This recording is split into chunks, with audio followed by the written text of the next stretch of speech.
You're now watching Haunt Talk with your host Scott from Exploring Attractions and Rob from the Howling Hour, home for all things scary and spooky related. Hello, everyone. Welcome back to the Haunt Talk podcast. I'm with your host, Scott from Exploring Attractions. And I am Rob of the Howling Hour. And today we have, he's going to hate me after I say all this stuff. We have a legend, a legend in the business, an icon, if you will, in his own right. One of my really good friends and talent throughout the decades. And I mean that as no insult, but we have Scott Dieterman on the show, who runs Slider Dynamics, which is an awesome business he's got going on, teaching people the proper way to slide and take care of your body. I'm going to call you Dietz because that's what I call you anyway, but then also we have a Scott here too. We already made this mistake in the beginning. And Rob said Scott, and I was like, well, which one? yeah. So Dietz, thanks for coming on the show. Welcome. We really appreciate you being here. And how's your morning going so far? I know it's kind of early, but I know you're like me, you get up early. It's good. I'm enjoying my cup of coffee. Thanks for having me on, guys. Thank you. I always appreciate being able to get on board and tell my story in this crazy business that I've been a part of for so damn long. Yeah. So just speaking of, telling your story, kind of give us a quick synopsis. I know that's difficult because, you've been around for so long as many things, talent, management, and so on and so forth. Just kind of give us a quick synopsis of, your life in the haunt business, the haunt world, if you will. Well, I've always been a Halloween fanatic, even when I was a kid. I mean, obviously when I was a kid, it was like most kids, it was all about trick-or-treating, getting the candy. Like the mini candy bars were always the best. All the other stuff was garbage. But at 16 years old, me and my dad got this bright idea on October 30th to build a home haunt in my front yard. Okay. So that was 1988. Did that for 2 years. Started sliding at 16 as well. 2 years later, 1990, I started working Scary Farm and started training people how to slide way back then. So it was like early in the infant stages. And I was fortunate enough to be able to come on and when I got to Knott after a few years, brought in my expertise and experience with that. So, I was one of the original creators of it way back in the day. Most of my haunt experience comes from Knott's Berry Farm.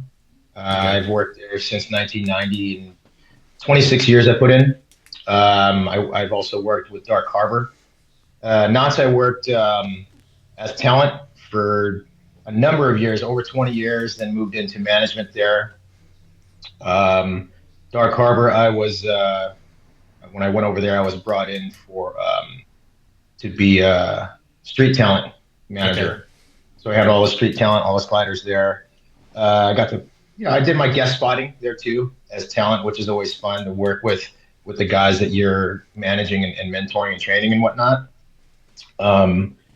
I worked LA Hayride for a year right after the pandemic because the pandemic is that thing screwed up everything. Yeah. But right before that, I kind of jumped ahead. But right before that, 2019, when I was working Dark Harbor, I was presented with the opportunity to go to Florida to head up the auditions and training for the sliders out there for an event called Dark Horizon, which is run by the same production and management teams that did Dark Harbor at the time.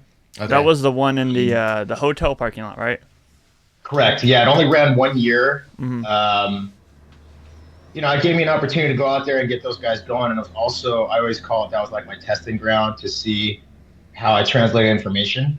Right. And what I found, it really worked. So that's when I really said, hey, you know what, I'm going to start my own business doing this. Nice. Because all the way back from 2005, I was like, I need to figure out a way to turn this into a business where people are, getting the training they need.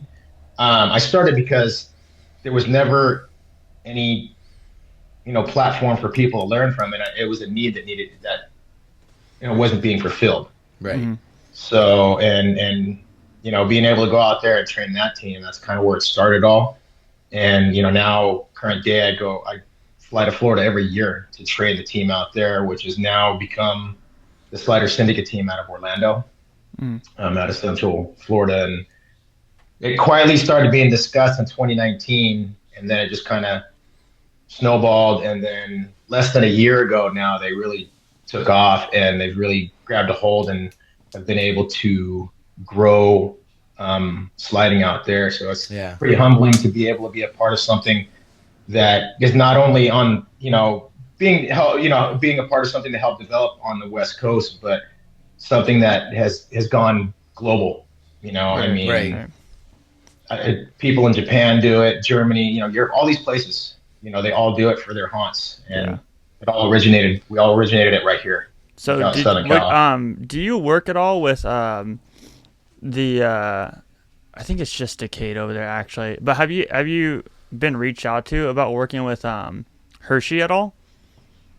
It's funny you mentioned that. The very first year, they contacted me, and they reached out too late. I was told a month prior that it was more like 2 months prior that they were interested in bringing me in to develop, sliders for them. But by the time they got to me, it was too late, and I only had 5 days available. Oh, wow. And it takes it takes more time to do that because I couldn't wait. I had to book things out. Right. So, so I had to decline the offer. That's cool that they even reached out, though. It's a cool opportunity that your expertise are stretching so far, not only through Florida, but also to other events. I mean, that's in Pennsylvania. So it's pretty cool. And like I said, pretty humbling to know that. You went through Not Scary Farm or Not Scary Farm OG, you worked at all these different events, and then you started your own business. What's the passion behind starting Slider Dynamics? Like, do you see a lot of injuries and you're like, okay, I need to make a safe way, or is it just something like, is it a passion project? Yeah, well, it was a little bit of both, but let me backtrack real quick, Scott. How I got contacted by Hershey Park was, can't remember the Epic Entertainment. Yeah, Epic Entertainment. Yeah, I think so. Yeah. I totally spaced on the production company's name, but they're the ones that used to run Dark Harbor. Okay. And working with them under the umbrella with them for 2 years, they knew what I did. Okay. So they were doing Hershey Park. So that's why they're like, hey, we're interested in bringing you out for this, and that's kind of how it started. That's a connection. So I'm sorry, Scott. I totally. Yeah. Oh no, you're good. I like the context of stuff. Yeah. So it's pretty crazy, and like you said, it's very humbling to see how much influence I've had and other sliders have had across the country and globally. Australia too. So, but Slider Dynamics was one. It is a passion project. Two, it was a need that wasn't being fulfilled, like I said earlier. But the injuries that I started to see through the course of the years, I all looked at them as like, these could be prevented. If there is a proactive way to train everything. So from the year I started sliding way back in '88, I kept working and experimenting with new ways to develop exercises and routines and conditioning to be proactive to reduce that injury risk at a great scale. I like everything I do now. It's not just about sliding. Like if somebody goes through a boot camp with me or a training session, we go through cross training, resistance training. We discuss sleep patterns, hydration, diet, everything. I lay everything on the line for them. It's like an 11-day cycle, 11-day cycle. And we go through step by step. Like we'll start stuff with all the exercises first, and it's all designed, built around the muscle groups that we use most for sliding and all the odd movements. Okay. So there's a lot of exercises that I've been able to create on my own to mimic movements. And then there's ones that I've found online that I've researched that I'm like, oh, this one's going to work. Test it on myself. If it works for myself, then I implement it into my curriculum. Okay. Cool. So there's a whole and you kind of answered my next question. I was like, how do you come up with the safety procedures? And I guess it really comes down to a lot of research and your own personal experience. And since you've been doing this from '88, what would be the number one tip that you'd give to a new slider, safety-wise? Safety-wise, okay, here's the thing. Safety-wise, you need to learn from square one. Yeah. Okay? So many people, like the newer generation, they see all the tricks and everything that we all do, which is all well and good, but that's not what sliding was built for, created to begin with for, you know? Yeah. It was created to be an additional scare tactic that raises the level because we needed to figure out a way to nail the guests in a different manner instead of coming straight at them. You know what I mean? Yeah. So we brought that in. A lot of the things that are in my program, all of it is it's based around safety and risk reduction. But everything that we do is all the drills we do. Anytime we go through it, I explain to him, it's like, okay, this is your target. This is what you need to avoid. This is what you need to avoid. And I'm going to show you how you need to do it. These are your options for the safest, most effective way to do it. Mm.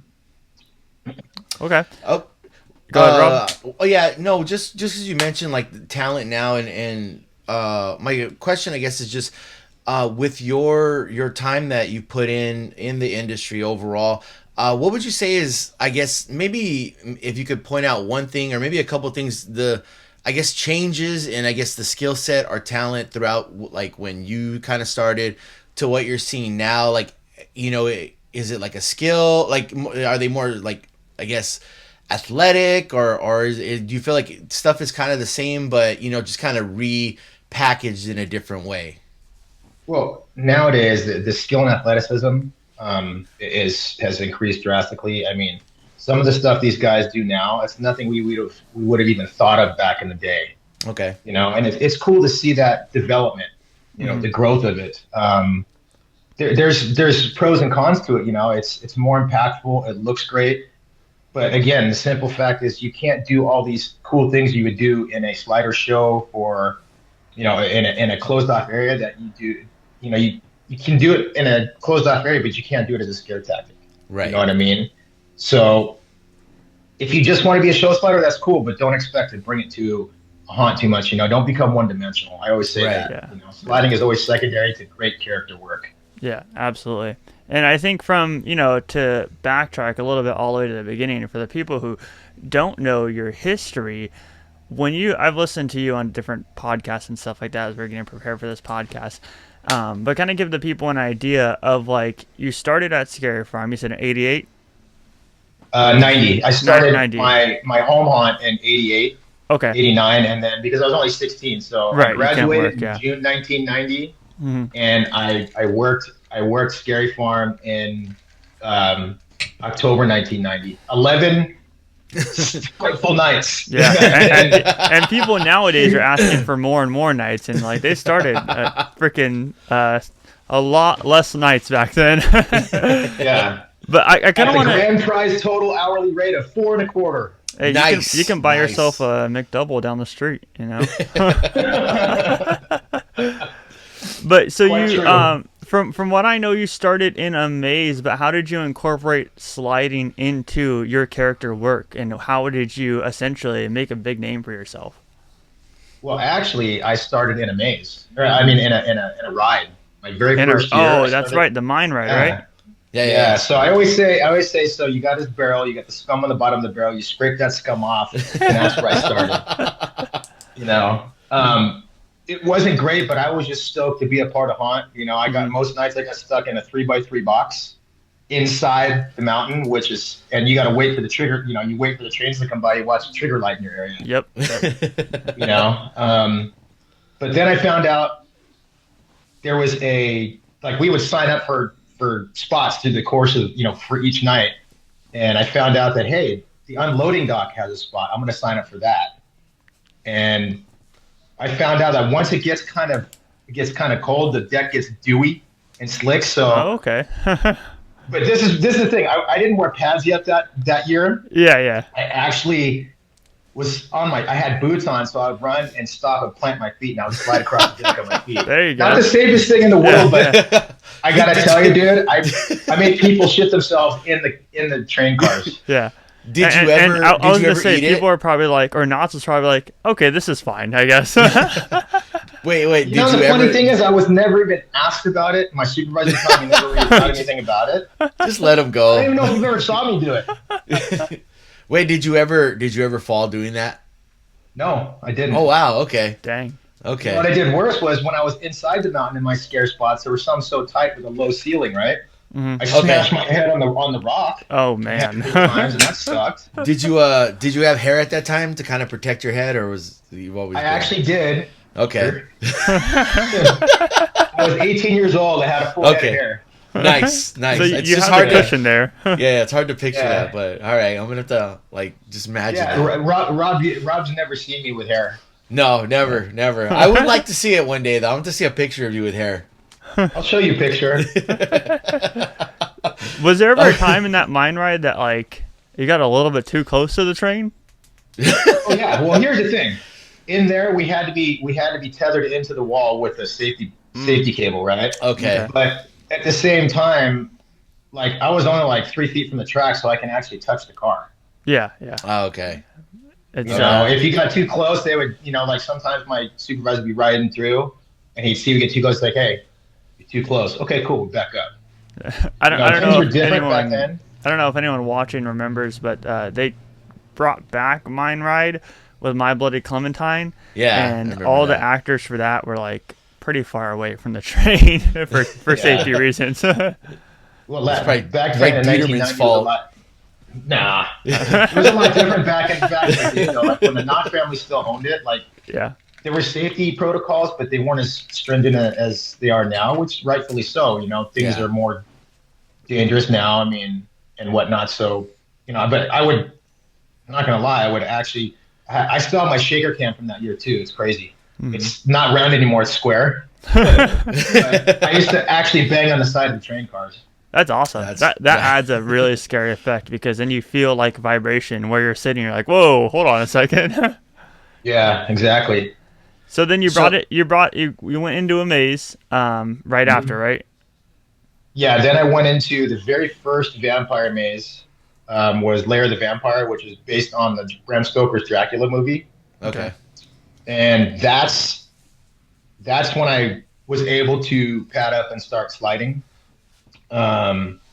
First I was sliding inside. I was in this section of the maze called the garden, and it was there was a tree in the middle of the main room. There was hallways where it was all covered with ivy. So It looked like a garden, right? Cool. So over time, when I was told, hey, I got to keep you in here for now, I would actually slide around corners where the walls are, because over time you could actually start feeling and hearing the sound of people walking by, and you could figure out exactly where they were. Okay. Gotcha. And that was a big part of my learning process with the safety factor and being able to stop and avoid things on a dime. But then my boss goes, hey, I want to put you out front. I'm like, what do you mean? He's like, out by the entrance. I'm like, why? He's like, because I want you to slide out there. I'm like, what? He's like, yeah. So I'm going to put you out there. And he put me out there with, you guys may not remember, a guy by the name of Big Mike. 7-foot tall guy that used to work Scary Farm. God rest his soul. Yeah. So he put us out there together. The guy was so tall, he would do this thing and he would stand with his legs apart, and I would slide between his legs to scare people.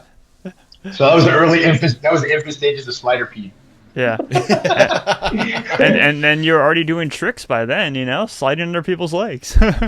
Yeah, that was kind of the first one I did. I mean, when I first hit the ground, when I padded up, first of all, I had garbage pads, nothing like what we have now, made by the company Rector, but they were way infant stages from skating from the 70s and 80s, and I slid in my parents' garage. The problem is I didn't know how to stop yet, so how I stopped was I hit the garage door. The good thing is I had the right, sense of mind to turn sideways and hip check the garage door. I'm like, okay, well, first things first, I got to learn how to stop. And instead of just going head first into the garage door. Yeah. It was polished concrete too. A garage door floors. Oh yeah. So you're just sliding across. Just sliding all fast. Yeah. Even on garbage pads. Yeah. Even on garbage pads, I slid fast. I was gonna say, polished concrete, you're gonna be flying, man. Yeah. Mean, Chapman has that painted concrete. It's all chewed up, but imagine that, but a garage floor smoother and faster. As I say, Chapman has a bunch of like different holes and stuff now. It's all the messed paint's up. really chipped off. It's still fast and slick though. Yeah. Okay, so one thing I want to bring up, just because, you know, being your experience in the industry, you've gone in different different avenues in the industry. Like you were saying, you know, you have Slider Dynamics. You were also talent, and I've seen you come back as talent sometimes, and you're also management. Talk about the I guess just the difference in your different mindsets when you're going into different things like that. Like, okay, this is that, and how much when you're managing zones or you know, mazes, how much do you just like, are you like, man, I want to get in there, I want to do this? And I know like sometimes you want to do it and maybe you're just like, but you know, I don't want to dedicate a whole season. You know, just talk about that, you know, the itch to come back and do it sometimes. Well, every year I get the itch, but back in 2010, I decided to come to terms with this. Like, you know, it's time for me to take the next step. Okay. And move into a managerial role. As talent, there's less things you have to worry about. You just have to worry about, you know, going out there, getting the scares in for the whatever event you work. It doesn't matter where you work. Mm-hmm. You go into a management role and you're overseeing, you know, hundreds of talent. Now you have to look at it from a perspective. It's like, okay, what needs to be done to get the scare in, get them in and out in the most safe and effective way as possible. You know, right? You have to be looking ahead in the sense of, okay, what can't do to keep them out of trouble.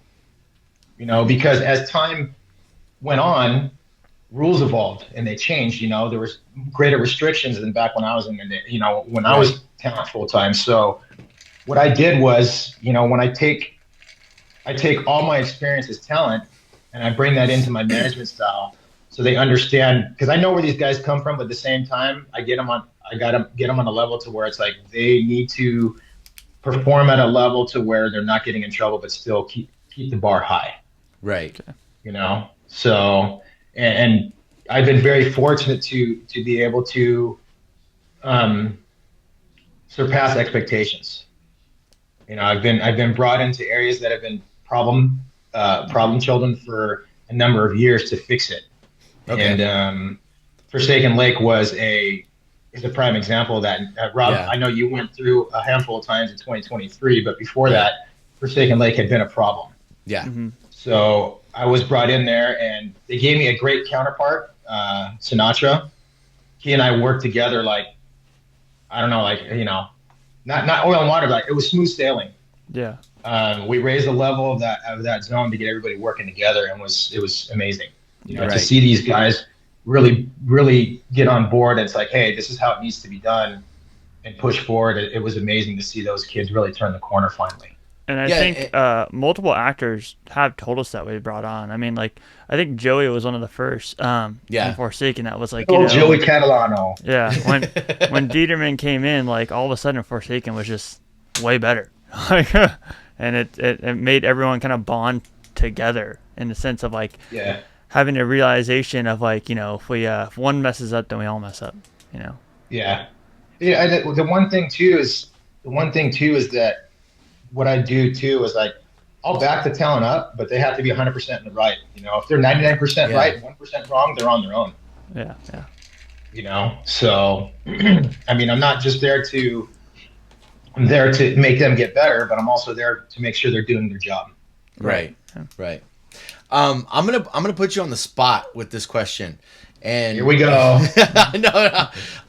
So this year, you know, I know you were management, and you know you had your zone. And is there and this is no shade at anyone else. I think everyone did a phenomenal job. Just wanted to specify that. But was there like a standout talent this year that you were like, oh man, these couple of people, like, everyone did good, but these ones were like, this person grew, or this person elevated in this way? Was there standout talent this year? There were a few, but for me, like, from like night 2, the standout for me was Bam, Cannonball Boy. Okay. That kid was nonstop every night, no energy. Like, he pushed himself so hard this last season that he had to take a year off because his body shut down. He had to take a day off. Yeah. Okay. Because his body shut down. And I just told him, I go, dude, you need to take care of yourself. They're long weekends, they're 5 nights. You need to pace. Mm-hmm. Kane talked a little bit about that. He's like, that guy pushed him to the next level. Like he was on it every single night.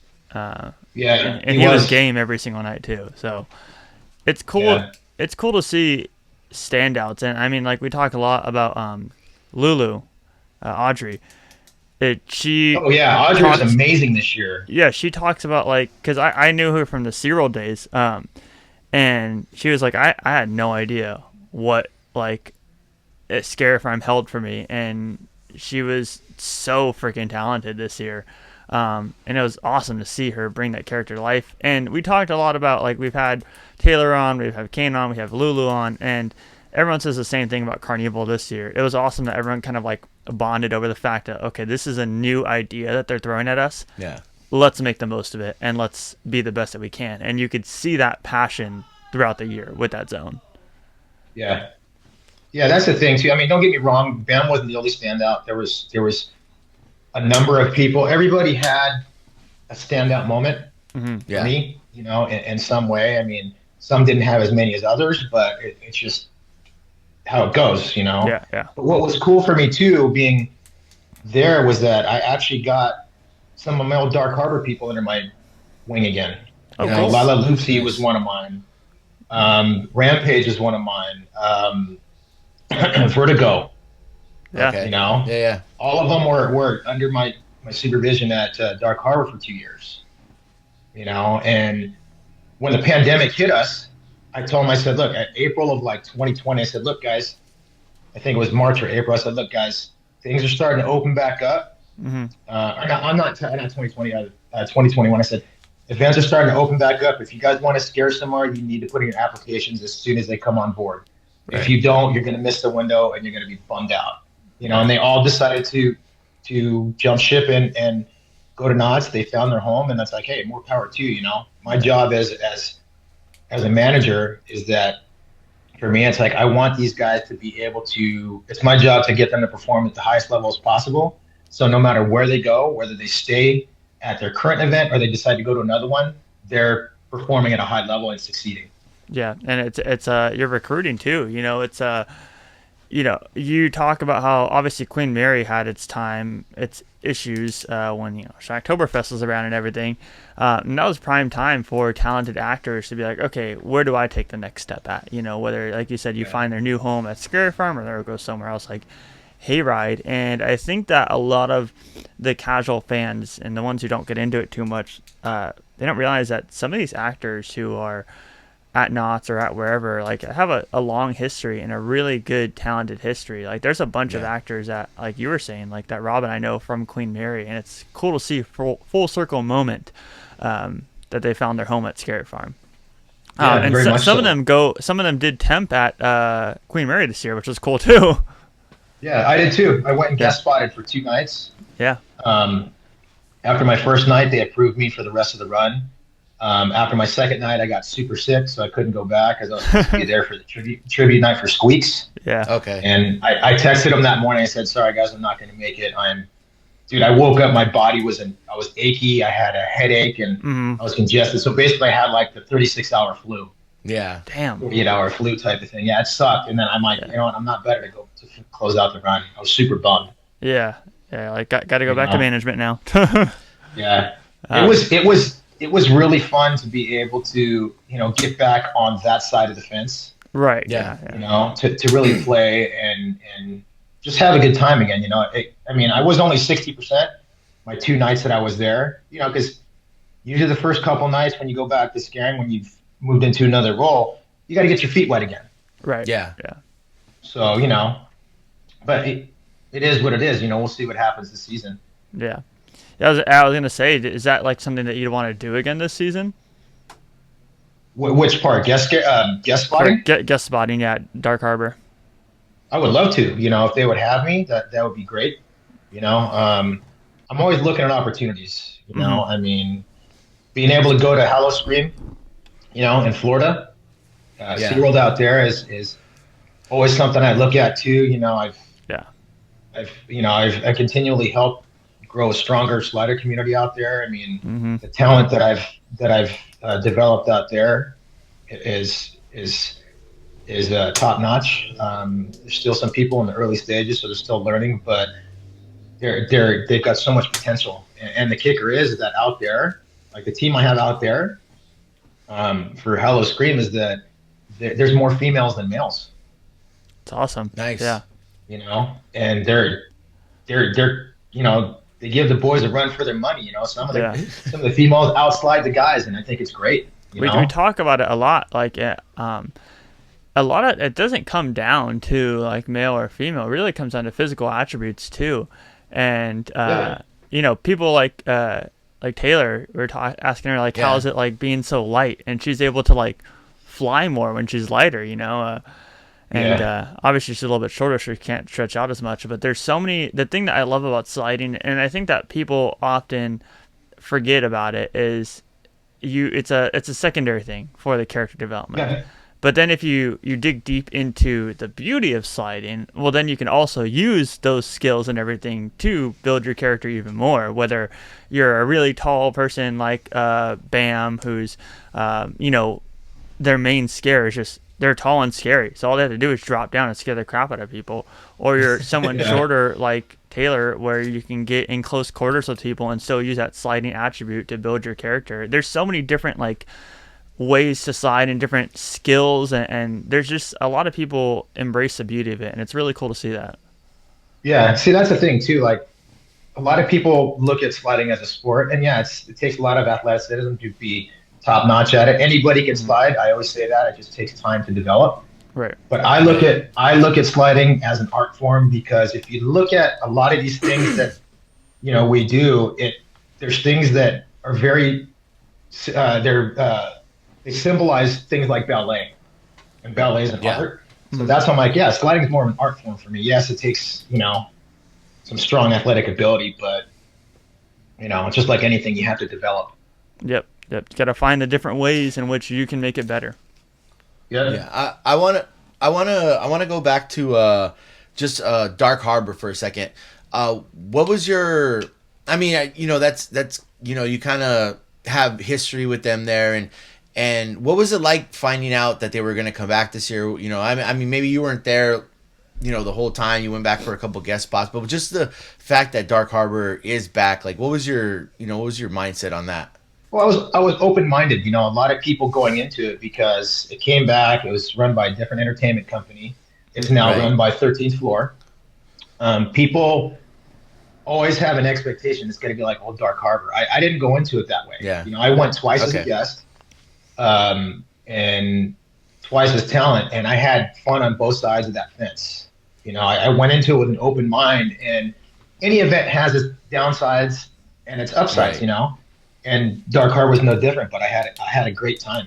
It was cool, and I just came out there thinking, hey, I'm just going to go play. Obviously I was going to be sliding on the street over there, which is a much different animal than it is in Knott's.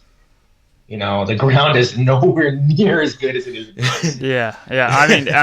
Dark Harbor is a parking lot. Yeah. It's there, like where the slider show was. It's kind of the asphalt. It's got a coating on it, but it's not as smooth as it should be. Right. Yeah. And then you have the midway and the back between the ship and the food courts and stuff.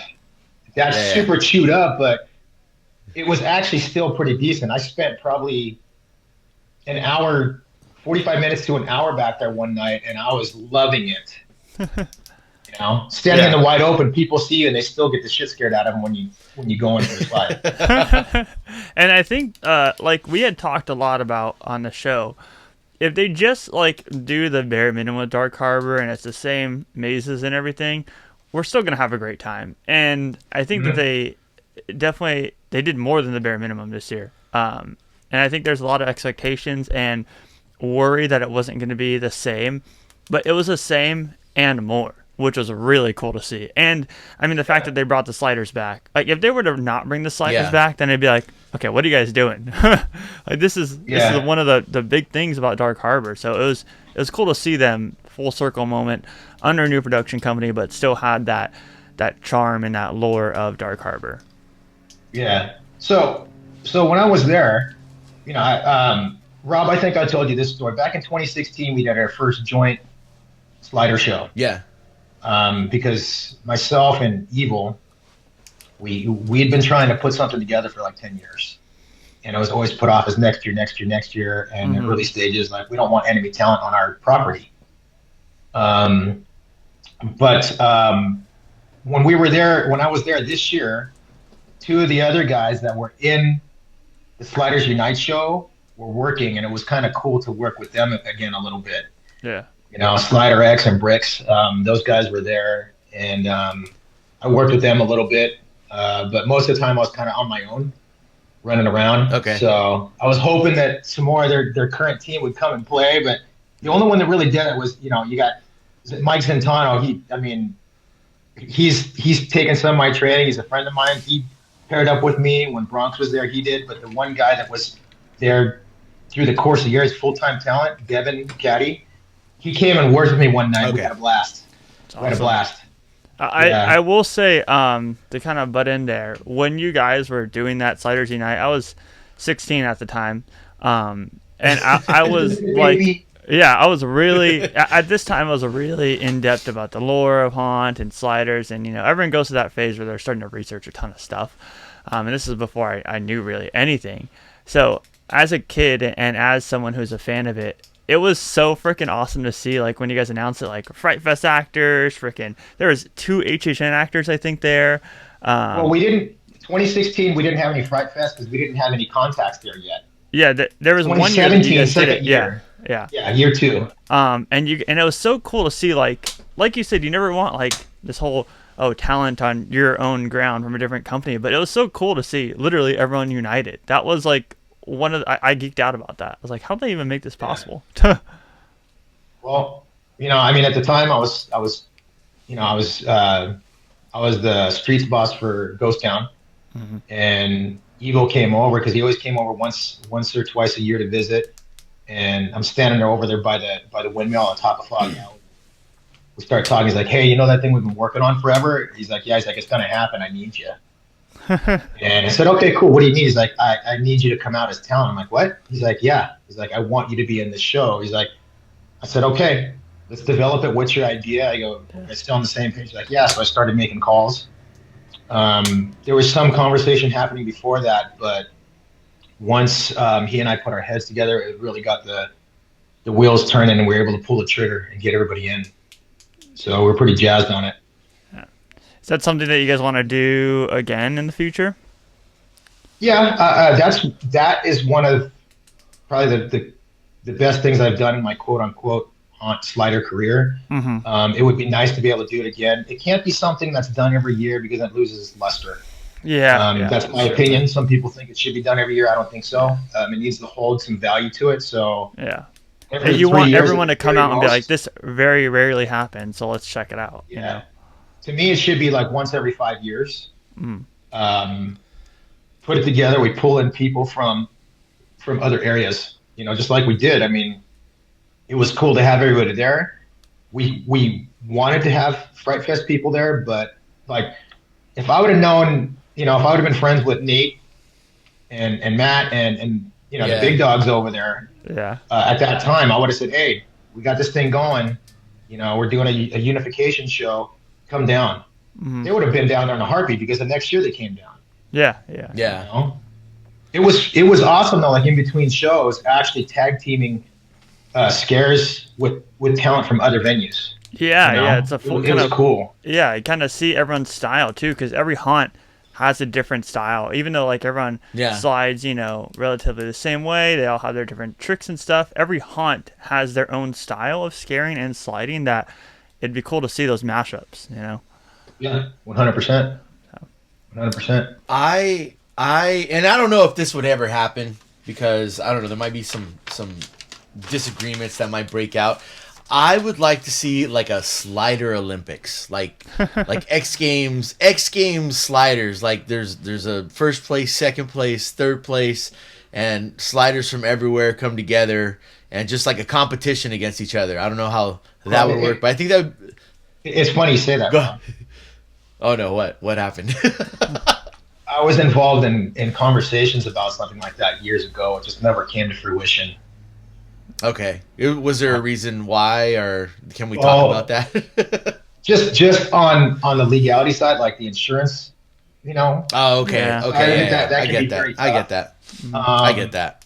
I think it's cool because it raises the level of people's skill, but at the same time, it has its drawbacks too because it starts pitting people against each other in a negative way. Right. And I've never been about that ever. I mean, another unification thing that I was really proud of putting together was one night I was at the rink, and this is when I was still heading up the Queen Mary Slider team. Okay. I was approached by a parent and asked if I would be able to put together kind of an impromptu show for a little girl that had been diagnosed with cancer. Okay. And I said, well, yeah, let me see what we can do. And we put it together. And Rob, I don't know if you've seen it on my page, but there's a picture of probably the longest slider pede I've ever seen. Like I didn't gear up for that. I let everybody else do it. But I think it was probably like 20, 30 people long. Dang. Okay. Dang. It was just an impromptu show that we did for this little girl. She came to the rink and we put it together for her because she loved the sliders. That's cool. She had never That's cool. really seen them in person before, so we put it together and she loved it. So, those are two big quote unquote milestones for me. That's awesome. To be a part of that shit. Yeah. Yeah.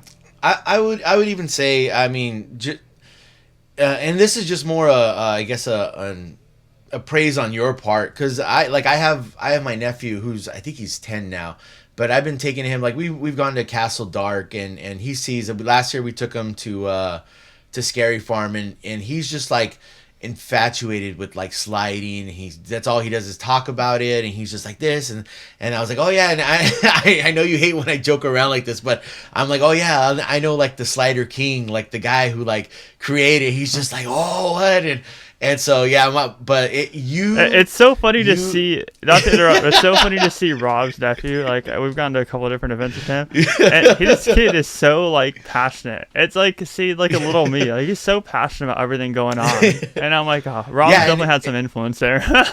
Oh yeah, for sure. But it is like, this is like, and this is, and again, I know you.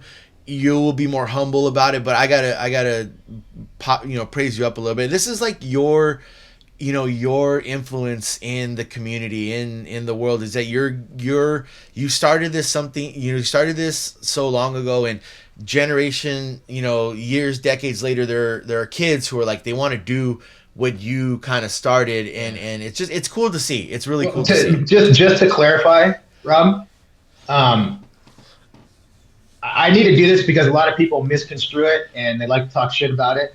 I am not the sole creator of sliding. I'm one of the originals. I know that. I want to make that clear because the fact is, a lot of people, they talk shit about that. It's like, dude, how about finishing the statement in the proper manner and you understand? Right. Yeah. Right. Like Todd Stubler is the one that took sliding from body sliding to putting plastic and metal all over your body.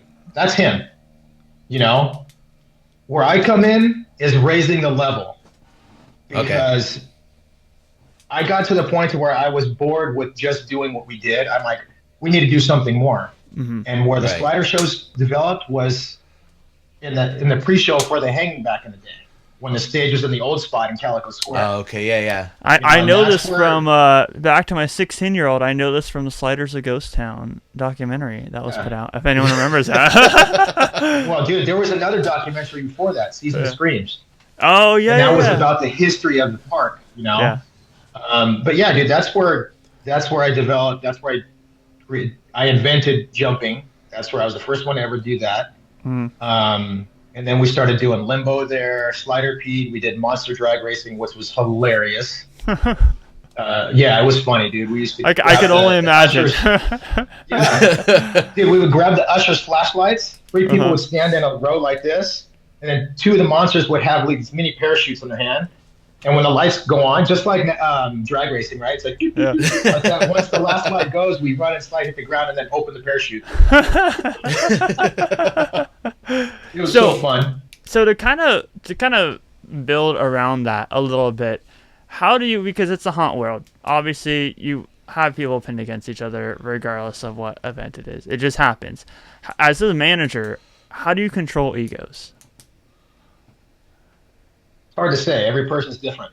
A lot of people think that when you manage a large group of people, um, the information is presented in one way, and that's not the case. You have to figure out what's going to get each person.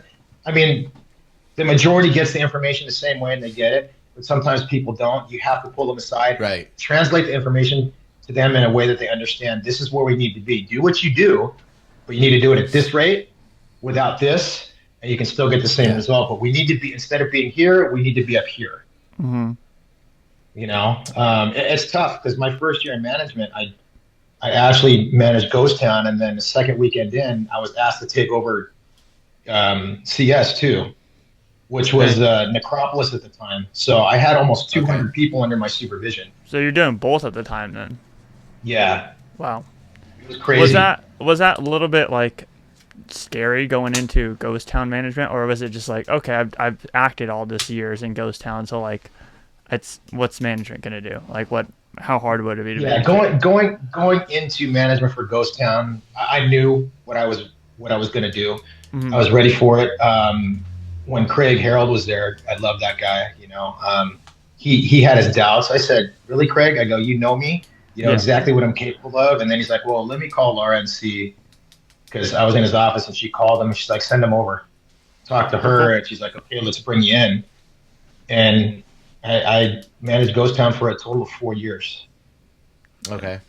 You know, but I will say when Craig approached me and said, "Hey, I need you to, you know, here's what happened. I need you to take over CS2 and just kind of be the bigger picture over there." I mean, the second was there too, but I was there every night as well. Right. And he's like, "Can you do it?" And I said, "Well," and he's like, "No, I can do it." He's like, "Are you sure?" I said, "Yeah." So, I mean, going into that was a little scary. Yeah. But at the same time, it's like, you know, I had to fulfill a need for him. You know, it was a lot of work, but at the same time, I relied a lot on the number 2 that was there all night long because I was bouncing back and forth. Thank God the zones were really close together. Yeah, I was gonna say at least you had that little cut through in the front right there. Yeah. It was like, you were doing like Carnival and freaking CS. That'd be a little bit more difficult. Yeah. Crazy. I wanna ask you this. Who, whether it be like management or talent wise, who's someone or people that kind of, I guess, maybe either inspired you or encouraged you or just, you know, kind of helped you in your journey? Well, Craig was a big inspiration for me. Okay. Like, because he was talent before too. He was the original Catman in Ghost Town in the 80s. Okay. Now, I wasn't there yet. I started going as a guest in like 37. But yeah, he was like the original Catman. Then he moved into overall streets guy and talent boss, right? So he was an inspiration for me. Did I think I was going to move into management? No. Early 2010 was when I was like, you know what? I think it's time to make the jump. You know, let's give this a try. You know, my thought was if I didn't like it or I couldn't do it, I could always go back to talent full time. Yeah. You know, but Craig was a big inspiration for me. You know, I mean, he was the kind of guy too that you ask him a question, he's honest with you. You know, he wasn't mean about it, but he shoots from the hip, and that's what I do with all the talent that I work with. You know, if they ask me a question, "Hey, do you think I could do this?" If I think they could, I'd say yeah. If I didn't think they're ready, it's like, "You're not ready yet." And I go, "Yeah, you're on that path, but you're not completely ready to take on that role."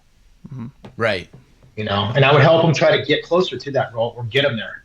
You know, get him prepared for that. I think it's funny because I feel like I'm at work right now because I'm a manager in my own right, and like everything that you say, I'm like, damn, that's exactly how a manager thinks. I'm like, am I already at work? Because it is true. Like, you know, going back to the egos thing and going back to communicating with everybody, the way that you communicate with everyone, the general way that you communicate with everyone, that's like everyone's going to get information, but it's how you adapt to different people's personalities and how they take certain things that really helps you thrive in management. And I'm sure that's no different in the haunt world. because you have the personalities and you have the large egos there that you have to just communicate differently with people, and that's how it is. Yeah. You know, a lot of people think I have this massive ego too, because I don't take shit from any talent, in the sense of, it's like, I don't care if you're my brother, my friend, whatever. If you're under my supervision, you're gonna get treated the same like everybody else if you screw up. Yeah, You know, and it you know? does a lot for the morale too, because if you're treating someone else a different way because you're friends with them, well then what does that say to the rest of the talent on the team? You know? Exactly. So there's a level of fairness that has to be held. mm-hmm. I always say that I've been fortunate enough to have the ability to separate personal from business, you know, and that's so vital in this industry, you know. Absolutely. So yeah, it's crazy.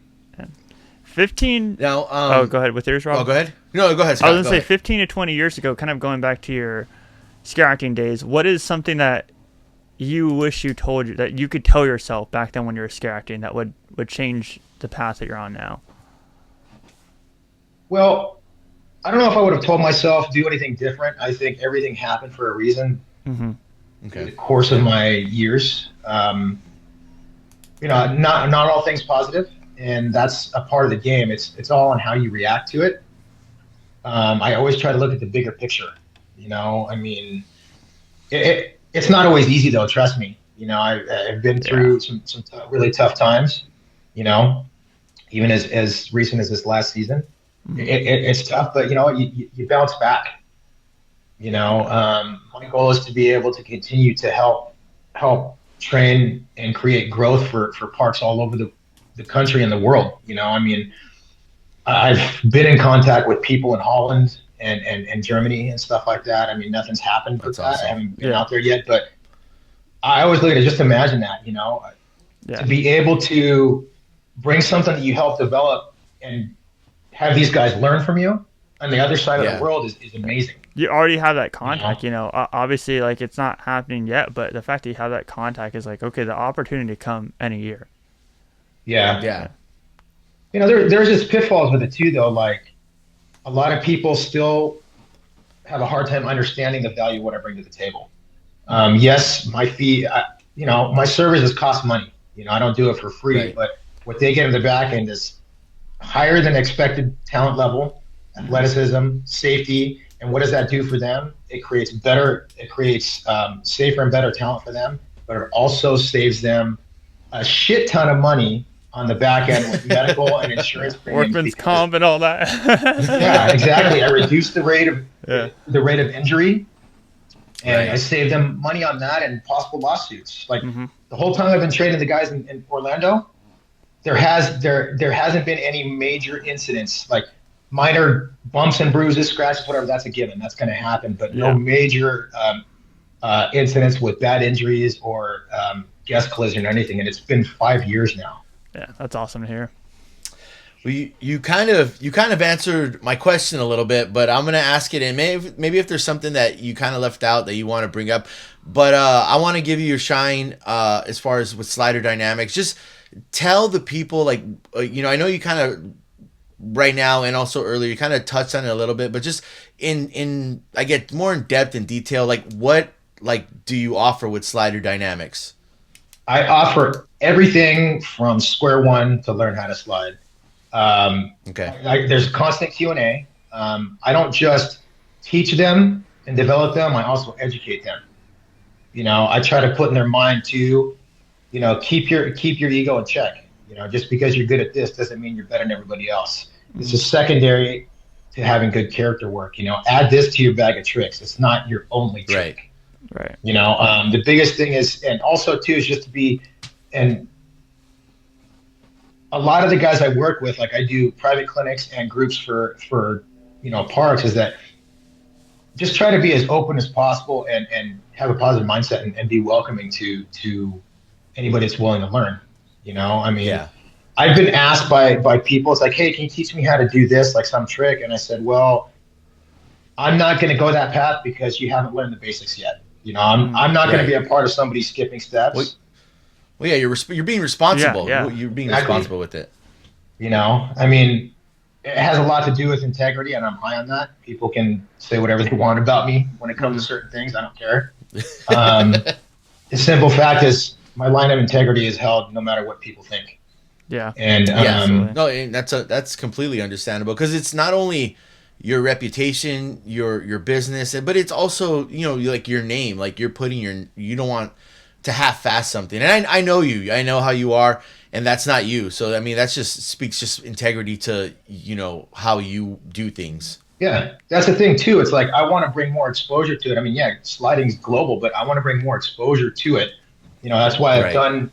I did my panels at Midsummer. We did that history panel at Season Screamings, which you asked me that question at my advanced age, and I swore I wanted to throw something at you. If I had something, I would have thrown it at you. Scott, did he tell you about that? No. What did he put you on the spot with? So he. Okay, so I put together a history of sliding panel, and we had everybody on the panel had a minimum of 10 years experience. So we had close to 100 years of total combined experience on stage. Okay. I got Rick West to moderate too, and I was like, Rick, you gotta do it, man. So we do all the we talk about the history, and then Rob's the first one to ask the question. He's like, oh, this question's for Scott. He's like, in your advanced age, everybody started laughing. He's like, how do you maintain the high level of sliding that you have through all these years? And I looked at him, I was like I was giving him the side eye. I was like, yeah. At least he didn't start it with this one's to the Slider King. Yeah. I was trying to think of the most to taking my shoe off and throwing that at his head. I was trying to think of the most respectful way I can be disrespectful to Scott. So you should have said old guys alike. I think I said to fall for shit too at the time. I said, oh, this is Robbie. Here it goes. He's going to ask me a shitty question.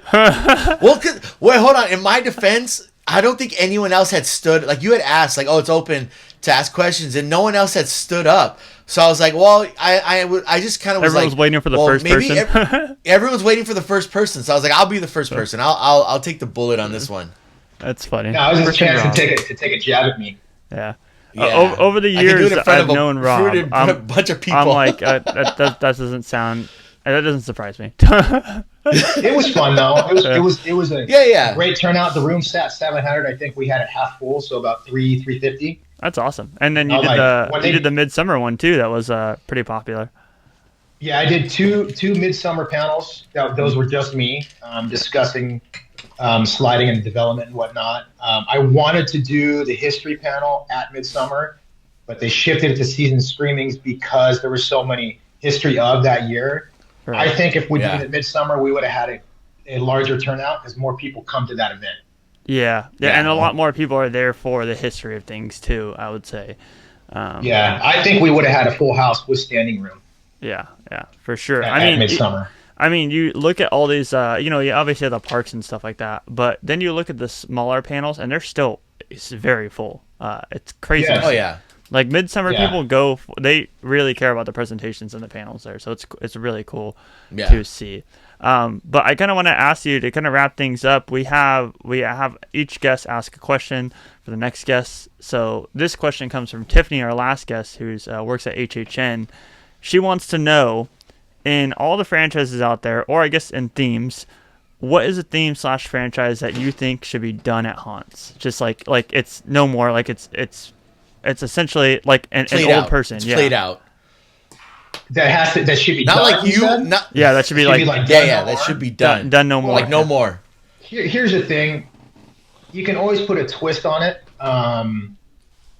Clowns are always going to be a part of that. I think more of a twist can be put on that. Mm-hmm. Because there's an innate fear of clowns in so many people, right? Right. So yeah. Have a little bit more of a variety per se. Some be darker, some be clean and have the creepy vibe. Here's the thing: is like when you have the darker, dirty, a lot of people think that's scary all the time. So like they think the dirtier you are, the scarier you are. That's not always the case. It's how you portray the character. Right. Vampires were played out for a long time. I'm glad that's toned down. Yeah, I was gonna say vampires have been played out for a long time. Yeah. I don't think that there's anything that should be done. I think that maybe if it goes away for a couple years, they can bring it back and redevelop it. Raise the bar on it, put a twist on it. I think you bring up a good answer there. Like, there's definitely themes that have like overstayed their welcome, but they should have like a twist. Like, they need a new storyline with it. Yeah, freshen it up. It doesn't have to be based off of anything true, because nothing really is, or not true, but like put a twist on whatever the myth or the lore or whatever. Yeah. Right. That type of thing. That's just my opinion. I think there's so much creativity out there. Yeah. From people. Just, I don't think everybody's really taking advantage of that. Yeah. To its fullest. Well, I think that even worked this year with Carnival. Yeah, prime example with Carnival. Yeah. It's like you have the clowns, but they have like, you can dive into a little bit deeper of clowns and make this more like carny, actually fulfill the boardwalk theme, With that, what is a question that you have for our next guest, which is just somebody in the haunt world? What inspires you to work a haunt? Why do you want to be a quote unquote scary guy, scary girl? I like it. And also what inspires you to want to slide? Is it something that you truly want to learn, or you just want to learn the tricks because you see that? What is it? How much commitment do you have to whatever craft you're pursuing in that whether it be just scare acting or slide character, whatever you want to call it. I like it. Dieterman, thanks for coming on. I want to know, give you your opportunity, where can they find you? Everywhere, like your business everywhere. All my stuff is on Instagram. My Instagram handle for Slider Dynamics is slider.dynamics, spelled Dynamix at the end, or my personal Instagram is Deetstagram, DEETZTA Gram.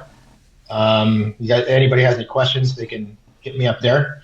Whatever, right. Click to follow. That's what a lot of people have done, because I'm in some message boards and stuff like that from sliders all over the place, different states and different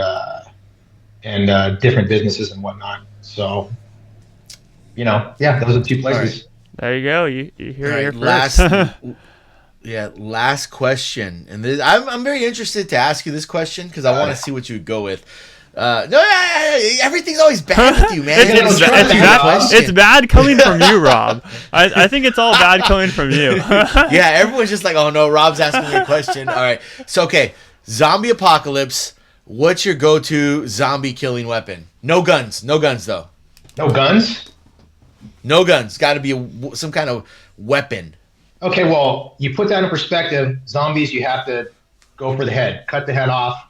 Yeah. Shoot the head already, right? So it would either be a bludgeoning weapon, like a heavy crowbar or something like that, but more than likely a sword, a knife or a sword of some sort, like a machete or a katana.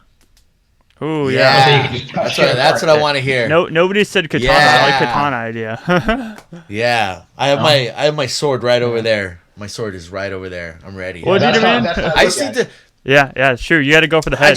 I ask these questions to know if the zombie apocalypse ever breaks out, who I'm gonna go find. So I'm gonna go find you, Deets. We'll team up for the zombie apocalypse. Yeah, and what's funny is I have 5 machetes here. There you go. You're already strapped. I bought them for show props for the 2019 Slider Show at Dark Harbor. Nice. You're already strapped. Nice. Well, Dieterman, we thank you for coming on. We appreciate you spending your morning with us. And yes, yeah, it's been a good talk for sure. Like we were kind of talking about for the podcast. If anyone's wondering why we do shorter podcasts, it's because we want to leave a lot of openings for part 2s, because I think that when people get to know guests, they want to know more. And there's so much history that we didn't go into with you that I definitely can foresee a part 2 in the future. So thank you for coming on. Yes, absolutely. I think we can break it out more. Yeah, exactly. So yeah. If you guys are ready to do that, you just let me know. Absolutely. If you guys are new here, please hit the subscribe button. And if you're listening on Spotify, please hit that follow button. But my name is Scott from Exploring Attractions. And I am Rob of the Howling Hour. You've been watching the Haunt Talk podcast. Absolutely, man. We appreciate you coming on. We will catch y'all on the next one. Thanks, Deets.